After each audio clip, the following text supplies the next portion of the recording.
Comience su día con el devocional gratuito En Contacto. Suscríbase hoy mismo.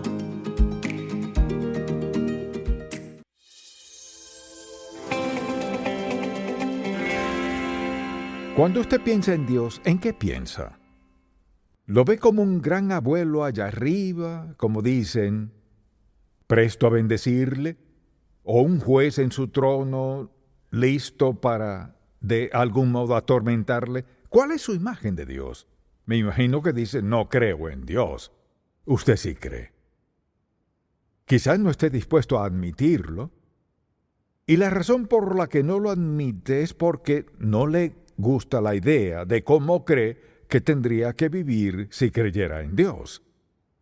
Así que vayamos un momento a Romanos capítulo 1 y deseo que escuchemos lo que dijo Dios de su presencia y algo cierto de toda la humanidad, sea quien sea. Así que si alguien le dice, no creo en Dios, de hecho es interesante que en las últimas 6 semanas, 2 madres me han contado que sus hijos han dicho, mamá, ya no creo en Dios. Les pregunté qué le dijeron. Pues no sabía qué decirle. Dígale que lea Romanos capítulo 1. Porque mire, la gente decide no creer en Dios porque no les gusta el estilo de vida que tendrían si vivieran en obediencia. De lo que no se dan cuenta es que ellos mismos están haciendo algo fatal. Ahora, vean Romanos 1:18, muy importante. Porque la ira de Dios se revela desde el cielo contra toda impiedad e injusticia de los hombres que detienen con injusticia la verdad, la reprimen, porque lo que de Dios se conoce, vea esto, porque lo que de Dios se conoce les es manifiesto, pues Dios se lo manifestó. Porque las cosas invisibles de Él, sus características, su eterno poder y deidad se hacen claramente visibles desde la creación del mundo, siendo entendidas por medio de las cosas hechas de modo que no tienen excusa. Puedo decirle a Dios que no cree en Él, pero no tiene excusa. Puede decirle a otros que no creen en Dios, pero no tiene excusa a los ojos de Dios. Escuche, pues habiendo conocido a Dios, no le glorificaron como a Dios, ni le dieron gracias, sino que se envanecieron en sus razonamientos y su necio corazón fue entenebrecido, profesando ser sabios, se hicieron necios. Y así sigue el relato de la Escritura. Y ahora, al pensar en Dios, ¿en qué piensa usted? Y el propósito de este mensaje es hablar de la idea de nuestras convicciones. ¿Qué convicciones tiene usted? Hemos hablado de la idea de convicciones y las convicciones que tiene de la Biblia. Si tiene convicciones en torno a la Biblia, no le es problema tener convicciones en torno a Dios. Este mensaje es de nuestras convicciones en torno a Dios. Y deseo que escuche muy atentamente, porque le daré una descripción de Dios mediante las escrituras que Dios nos da y usted resolverá, ¿es este el Dios que conozco o es mucho más grande que el que conozco? Tengo varios pasajes que deseo darle en breves momentos, pero deseo darle nuevamente la definición de convicción para que recuerde de lo que estamos hablando. Tener una convicción es estar tan plenamente convencido de que algo es totalmente cierto y que asume una postura sin importar las consecuencias. No es algo que quizás crea, sino que mantiene una postura firme, está plenamente convencido de que es cierto. De lo que deseo que hablemos es de lo que usted cree en Dios, lo que cree de Dios para que esté seguro de que es cierto. Ahora, primero, Dios es un ser que no fue creado, nunca fue creado. Cuando leemos la Biblia, esta nos relata, en el principio creó Dios los cielos y la tierra. Y a veces me da gracia escuchar a los científicos, sí, pero allá en algún lugar del espacio algo sucedió. Bueno, está bien. ¿Y de dónde vino ese algo? Mire, digamos que este es Dios, no puede poner nada detrás de Dios. Dios siempre ha existido, nunca tuvo un comienzo. Dios no tendrá un fin y no hay explicación para la vida salvo que hay un Dios infinito y eterno. El hombre en toda su sabiduría, en toda su ciencia y en todo lo que afirma creer y saber, en el principio Dios. ¿En el principio de qué? En el principio de todo.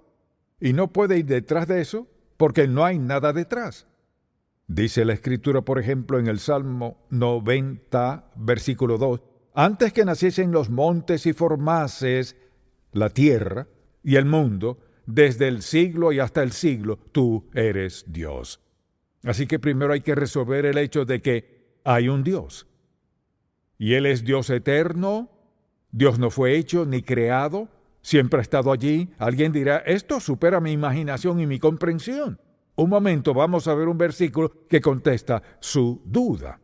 Lo segundo que deseo que note es que Dios no solamente no fue creado, Dios también es omnipresente. Dios está presente en todo lugar, no tenemos que encontrarlo. Todo ese Salmo 139 que habla acerca de Dios, ¿a dónde me iré de tu espíritu? ¿A dónde huiré de tu presencia? A ningún lado. Piensen en esto. La idea de que haremos algo para huir de Dios es completamente absurda. ¿A dónde iremos? Porque en todo lugar está la presencia de Dios. O decimos, Él está aquí, allá, por allá, lejos. No, todo lugar está en la presencia de Dios. Porque toda la humanidad, todo el universo y todo lo creado está en su presencia. Gracias a Dios, no puede salir de su presencia. Amén. Y así es Dios. Él es omnipresente. No está aquí, allí y por allá, sino que todo está en su presencia. Por ejemplo, el Señor dijo en Mateo 19:26, para Dios todo es posible, lo que significa que Dios es omnipotente, que Él puede hacer cualquier cosa y todo. Dios tiene todo poder, pero Él no puede hacer nada que sea incongruente con su carácter, porque Dios es la perfección máxima de todo lo que podría estar más allá de nuestra comprensión, y no actuará de ningún otro modo, porque Él es Dios. Y al decir que Dios puede hacer todo, puede hacerlo todo, salvo contradecir su propio carácter. La Escritura dice en Tito que Dios no puede mentir y sin duda no puede ser tentado con el mal, porque Él es lo máximo en bondad, perfección y verdad absolutas. Y no hay nada más que pueda describirlo.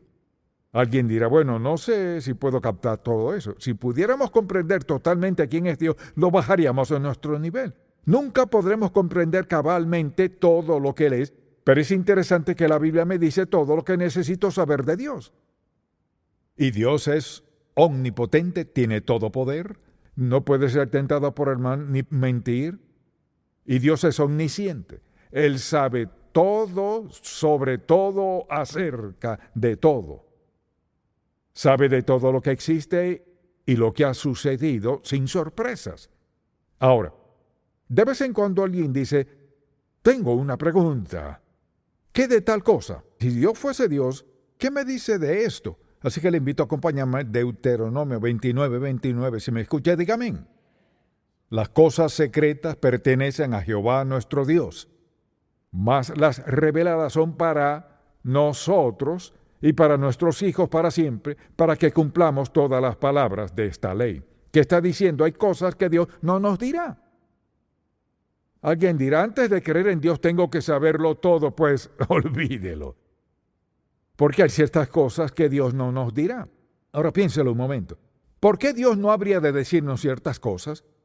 Porque sabe que no tenemos una mente que comprenda la inmensidad de Dios Todopoderoso y todo lo que Él está haciendo, que no podemos ni concebir todo eso. Por eso dice que lo secreto pertenece a Jehová nuestro Dios. Quizás diga, no creeré en Dios hasta tanto. ¿Hasta qué? ¿Hasta que Dios hace alguna curiosidad suya? Bueno, tengo preguntas. Bueno, lea la Biblia y vea si puede encontrarlas, y si tiene una pregunta que no haya la respuesta en la Biblia, lo que es extraño, entrégueselo a Dios. La Escritura dice que hay cosas que Dios no nos dirá. ¿Por qué no habría de decírnoslas? Porque Dios es infinito y nosotros finitos, y no podríamos ni entender ciertas cosas. Le pregunto, ¿por ser Dios acaso no tiene derecho a tener secretos? Claro que sí, y la Biblia dice que sí los tiene. Luego está esta otra cualidad, y es que Dios es santo. ¿Y qué significa eso? El hecho de que Dios es santo significa que está separado de todo pecado. Se llama el Santo de Israel. La santidad de Dios nos da un patrón a imitar, es decir, santo significa querer vivir sin pecado. Usted dice, nadie puede vivir sin pecar. No dije que no pueda, sino que quiera. Si quiero vivir una vida santa, quiero ser lo que Dios quiere que sea. Y cuando cometo errores y pecos, deseo confrontarlo de inmediato. Y desde luego, Dios es justo. Ahora, ¿qué queremos decir con que Dios es justo? Escuche bien, significa que Dios siempre actúa conforme a lo que sea correcto. O sea, Dios es justo. Él siempre actúa conforme a lo que sea correcto. Y Dios mismo es el modelo final de lo correcto. ¿Qué es lo correcto? Quizás alguien diga, bueno, no sé qué hacer en esta situación. Dios le mostrará qué hacer si quiere saberlo. Y Dios nunca hace lo que no sea totalmente correcto. Dios envió su Espíritu a morar en nosotros porque sabía que no podríamos. Y le dijo a sus discípulos, quiero que se sienten a esperar en Jerusalén hasta que sean sobrevestidos con poder de lo alto, porque ustedes solos no podrán vivir lo que tendrán que enfrentar. Enfrentarán persecución y muerte, ya les había advertido, y no podrán vivir esa vida sin la presencia del Espíritu Santo. Entonces, al hablar de una vida recta, es una vida que hace ¿qué? Hace lo correcto en el poder del Espíritu Santo de Dios. Una vida recta y santa se combinan aquí. Y desde luego, Dios también es Dios de ira. No nos gusta esta parte. Él es Dios de ira. Todo lo que hemos dicho es totalmente cierto. Dios es Dios de ira. ¿Qué significa eso? Significa que Dios odia todo lo contrario a su carácter moral. Alguien dirá un momento, ¿dijo que Dios es amor? Sí, es amor. Dios odia cualquier cosa y todo que lleve a sus hijos a la nada. Él odia todo lo pecaminoso en la vida de alguien. De hecho, si pregunta, ¿cuál es la definición de ira? La definición de ira es que Dios intensamente odia el pecado. Porque el pecado destruye a la gente que Dios ama. Él dio su vida, murió por nosotros. Y el pecado es nuestro peor enemigo. Dios lo odia en cualquier forma.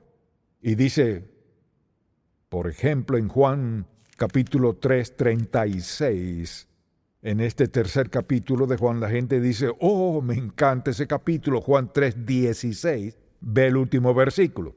El que cree en el Hijo tiene vida eterna. Vea eso, el que cree en el Hijo tiene vida eterna, pero el que rehúsa creer en el Hijo no verá la vida, sino que la ira de Dios está sobre él. Ahora, el hecho de que la ira de Dios debería motivarnos a querer ganar almas para Cristo. La ira de Dios no vendrá sobre un hijo de Dios. El amor de Dios sí. O sea, la ira de Dios se limita a quienes no creen y retan a Dios Todopoderoso. Pensemos un momento en esto. Dios también es nuestro juez. Nos encanta todo eso del amor y esto y lo otro. También es nuestro juez. Dice en 2 Corintios 5, porque es necesario que todos nosotros comparezcamos ante el tribunal de Cristo para que cada uno reciba según lo que haya hecho mientras estaba en el cuerpo, sea bueno o malo.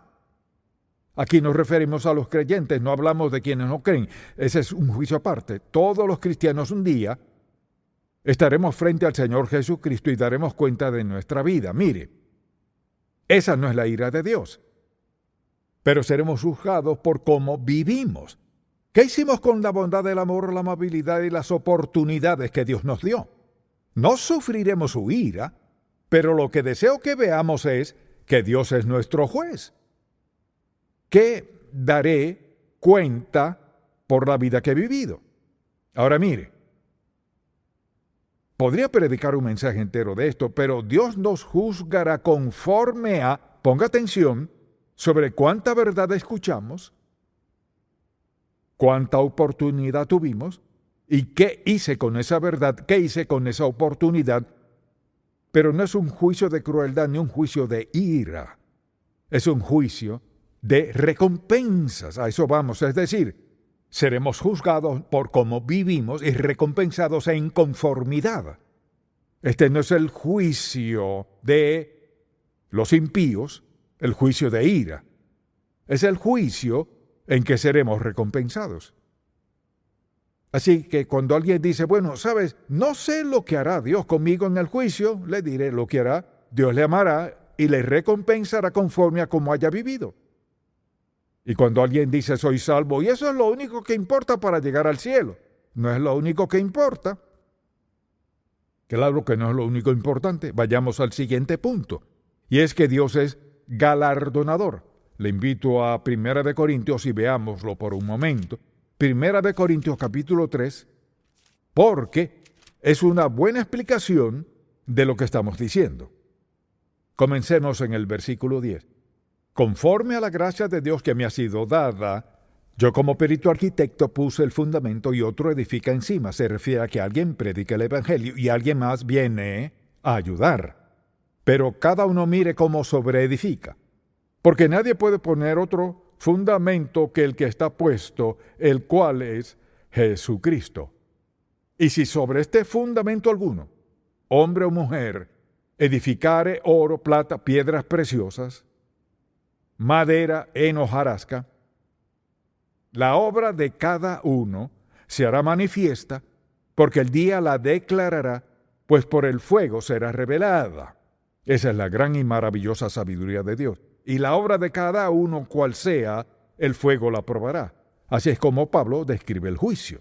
Si permaneciere la obra de alguno que sobreedificó, recibirá recompensa. Si la obra de alguno se quemare, él sufrirá pérdida. Mire, si me escucha, dígame amén. Si bien él mismo será salvo, aunque así como por fuego. Lo que quiere decir es esto, que todos seremos juzgados conforme a cómo vivimos. Algunos tienen grandes oportunidades, otros menos. Algunas personas nacen con oportunidades, dones, talentos, otras no. Algunas personas nacen en una región del mundo, otros en otra.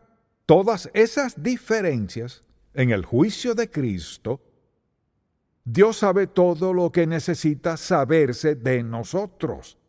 Mire, Dios nos recompensará conforme a la verdad que sabemos, la oportunidad que tenemos y lo que hicimos con ella.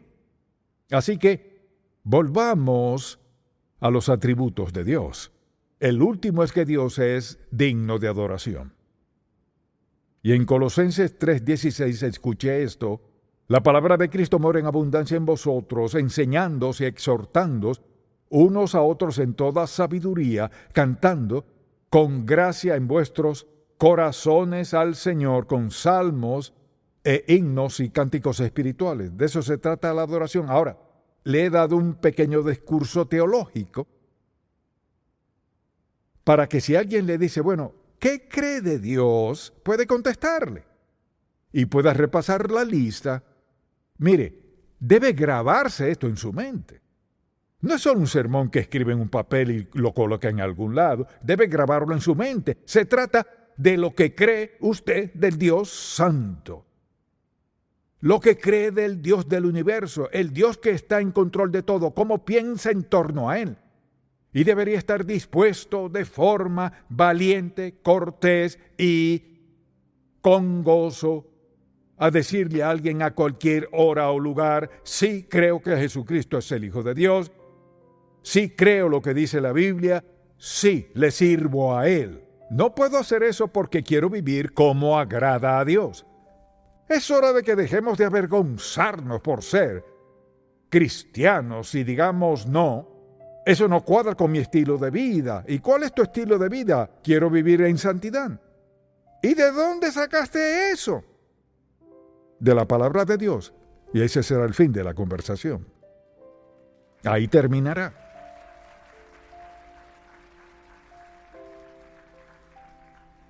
Ahora puede vivir como el mundo y sobrevivir, o vivir piadosamente y tener lo mejor.